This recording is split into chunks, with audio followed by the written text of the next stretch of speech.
ਜਿੱਦਾਂ ਇਨਸਾਨ ਦੀ ਉਮਰ ਵੱਧਦੀ ਆ ਉਦਾਂ ਉਦਾਂ ਇਹ ਸੰਜੀਦਗੀ ਦੀ ਰਾਹ 'ਤੇ ਟੁਰਨਾ ਸ਼ੁਰੂ ਹੋ ਜਾਂਦਾ ਵਾ। ਉਹ ਸ਼ੌਕਪਨ ਖਤਮ ਹੋ ਜਾਂਦਾ ਵਾ। ਉਹੜਾ ਬਚਪਨ ਅਤੇ ਲੜਕਪਨ ਦੀਆਂ ਸ਼ਰਾਰਤਾਂ ਸੀ, ਆਸਤਾ ਆਸਤਾ ਮੱਧਮ ਪੈਣੀਆਂ ਸ਼ੁਰੂ ਹੋ ਜਾਂਦੀਆਂ ਵਾ। ਜਦੋਂ ਇਨਸਾਨ ਜਵਾਨੀ ਦੀ ਸੀढ़ੀ 'ਤੇ ਕਦਮ ਰੱਖਦਾ ਵਾ, ਜ਼ਿੰਮੇਦਾਰੀਆਂ ਦਾ ਬੋਝ ਇਹਦੀਆਂ ਕੰਧਿਆਂ 'ਤੇ ਆ ਜਾਂਦਾ ਵਾ।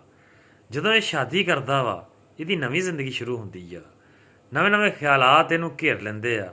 ਨਵੀਆਂ ਨਵੀਆਂ ਜ਼ਰੂਰਤਾਂ ਇਹਦੇ ਪੈਰਾਂ ਦੀਆਂ ਜ਼ੰਜੀਰਾਂ ਬਣ ਜਾਂਦੀਆਂ ਵਾ। ਘਰ 'ਚ ਬੀਵੀ ਆ ਜਾਂਦੀ ਆ। ਬੀਵੀ ਦਾ ਮਕਾਮ ਉਹਨੂੰ ਦੇਣਾ ਪੈਂਦਾ, ਵਾਲਿਦਿਆਂ ਦਾ ਮਕਾਮ ਉਹਨਾਂ ਨੂੰ ਦੇਣਾ ਪੈਂਦਾ, ਭੈਣਾਂ ਭਰਾਵਾਂ ਦਾ ਮਕਾਮ ਉਹਨਾਂ ਨੂੰ ਦੇਣਾ ਪੈਂਦਾ ਵਾ। ਇਹ ਵੱਧਦੀ ਹੋਈ ਉਮਰ ਦੇ ਨਾਲ ਹੀ ਸਾਰਾ ਕੁਛ ਹੁੰਦਾ ਵਾ। ਬਚਪਨ ਦੀਆਂ ਉਹ ਸ਼ੌਕ ਚੰਚਨ ਅਦਾਵਾਂ ਖਰੇ ਕਿਹੜੀ ਧੂੜ 'ਚ ਲੁਕ ਜਾਂਦੀਆਂ ਵਾ, ਖਰੇ ਕਿਹੜੇ ਜ਼ਮਾਨੇ 'ਚ ਚਲੀਆਂ ਜਾਂਦੀਆਂ ਵਾ। ਬਸ ਇਸੇ ਸ਼ਾਇਦ ਹੀ ਨਾ ਜ਼ਿੰਦਗੀ ਆ। ਜਦੋਂ ਬੀਵੀ ਆਉਂਦੀ ਆ ਫਿਰ ਜ਼ਿੰਮੇਵਾਰੀ ਵੱਧ ਜਾਂਦੀ ਆ, ਫਿਰ ਬੱਚੇ ਪੈਦਾ ਹੋ ਜਾਂਦੇ ਆ। ਜਦੋਂ ਬੱਚੇ ਹੋ ਜਾਂਦੇ ਆ ਜ਼ਿੰਮੇਵਾਰੀਆਂ ਹੋਰ ਵੱਧ ਜਾਂਦੀਆਂ ਵਾ। ਫਿਰ ਬੱਚਿਆਂ ਦੀ ਪਰਵਰਿਸ਼ ਸ਼ੁਰੂ ਹੋ ਜਾਂਦੀ ਆ। ਬੱਚਿਆਂ ਨੂੰ ਜਦੋਂ 5-7 ਸਾਲ ਦੀ ਉਮਰ 'ਚ ਬੱਚੇ ਜਾਂਦੇ, ਉਹਨਾਂ ਦੀ ਪੜ੍ਹਾਈ ਦਾ ਸਿਲਸਿਲਾ ਸ਼ੁਰੂ ਹੋ ਜਾਂਦਾ। ਫਿਰ ਸਕੂਲ ਲੱਭਣੇ ਪੈਂਦੇ ਆ, ਕਿਤਾਬਾਂ ਲੱਭਣੀਆਂ ਪੈਂਦੀਆਂ, ਅਸਾਤਜ਼ਾ ਕਰਾਮ ਲੱਭਣੇ ਪੈਂਦੇ ਆ। ਬੱਚਿਆਂ ਨੂੰ ਸਕੂਲ ਲਿਜਾਣ ਦਾ ਸਰਕਲ ਸ਼ੁਰੂ ਹੋ ਜਾਂਦਾ। ਇਹ ਵੱਧਦੀ ਉਮਰ ਦੇ ਨਾਲ ਹੀ ਸਾਰਾ ਕੁਛ ਹੁੰਦਾ ਵਾ। ਅਤੇ ਵੱਧਦੀ ਹੋਈ ਉਮਰ ਨਵੀਆਂ ਜ਼ਿੰਮੇਦਾਰੀਆਂ ਲੈ ਕੇ ਆਉਂਦੀ ਆ। ਬਚਪਨਾ ਜਾਂਦਾ ਰਹਿੰਦਾ, ਲੜਕਪਨ ਜਾਂਦਾ ਰਹਿੰਦਾ ਵਾ। ਇਹ ਵੱਧਦੀ ਹੋਈ ਉਮਰ ਦੀਆਂ ਸਾਰੀਆਂ ਗੱਲਾਂ ਵਾ। ਆਸਤਾ ਆਸਤਾ ਇਨਸਾਨ ਫਿਰ ਪੂਰਾ ਮੈਚੋਰ ਹੋ ਜਾਂਦਾ ਵਾ। ਉਹ ਫਿਰ ਫਜ਼ੂਲੀਆਤ ਦੇ ਰਾਹਾਂ ਖਤਮ ਹੋ ਜਾਂਦੀਆਂ ਵਾ।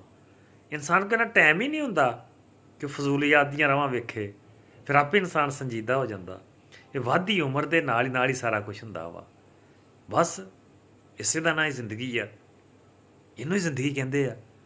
ਜੀਣ ਦਾ ਮਜ਼ਾ ਇਹਦੇ ਵਿੱਚ ਹੀ ਆ। ਹਰ ਆਉਣ ਵਾਲੀ ਤਬਦੀਲੀ ਨੂੰ ਦਿਲੋਂ ਮੰਨ ਲੈਣਾ, ਉਹਦਾ ਦਿਲੋਂ ਇਸਤਕਬਾਲ ਕਰਨਾ, ਉਹਨੂੰ ਜੀ ਆਇਆਂ ਨੂੰ ਆਖਣਾ ਜ਼ਿੰਦਗੀ ਦੀ ਨਿਸ਼ਾਨੀ ਆ। ਇੱਕੋ ਡਗਰ 'ਤੇ ਚੱਲੀ ਜਾਣਾ ਇਹ ਕੋਈ ਜ਼ਿੰਦਗੀ ਨਹੀਂ ਹੈਗੀ। ਜ਼ਿੰਦਗੀ 'ਚ ਰੱਦੋ ਬਦਲ ਆਉਂਦੇ ਰਹਿੰਦੇ ਆ, ਮੁਕਾਮ ਬਦਲਦੇ ਰਹਿੰਦੇ ਆ।